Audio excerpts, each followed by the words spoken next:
Let's start with Georgia. Historically dominant defense last season, but now that defense has lost some key pieces. Travon Walker, Jordan Davis, Trevonte Wyatt are all gone. Is it more likely that they can make a run to repeat, or do you think this program is in for a little bit of a title hangover?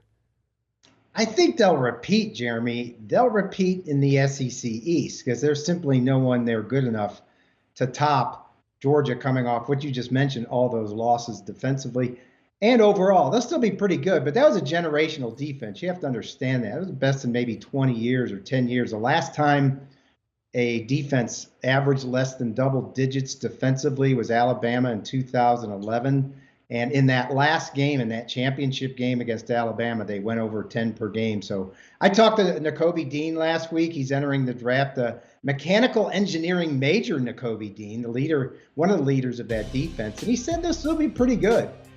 Look, if they gave up, 10.8, 11 points per game last year, if they give up 15, it's going to be an emphasis on defense again. I think they still got enough to win the East. So, yeah, there's a lot to change. I think the spring game is going to be half, another celebration, another party. Let's run it back, and half depth development. And that's what you have to concentrate on, I think, in this game. That's what this is going to be about.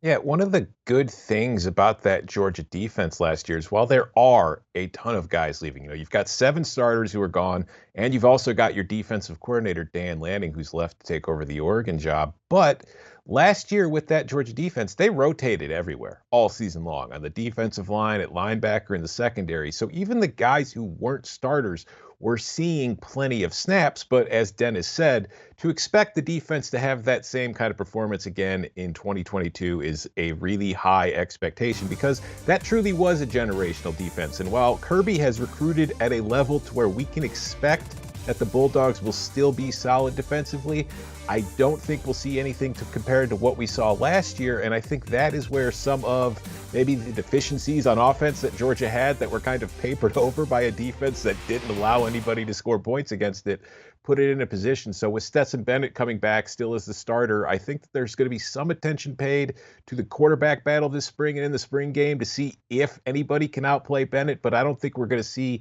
any kind of change as far as who's going to have that job. And on the defensive side of the ball, like we were saying, they're still going to be really good. In fact, if you think about all the players that have gone and will probably be selected in the first round of the draft next week or 2 weeks from now, Jalen Carter might have been the best player on that Georgia defense last season, and he's still around. Yeah, and they're saying there could be 3 linemen chosen in the first round from that Georgia defense alone. Do you want a sports network that delivers everything that matters about the game? The highlights, the picks, the instant analysis, no yelling, no fake debates, no politics. Hit the subscribe button and never miss a moment.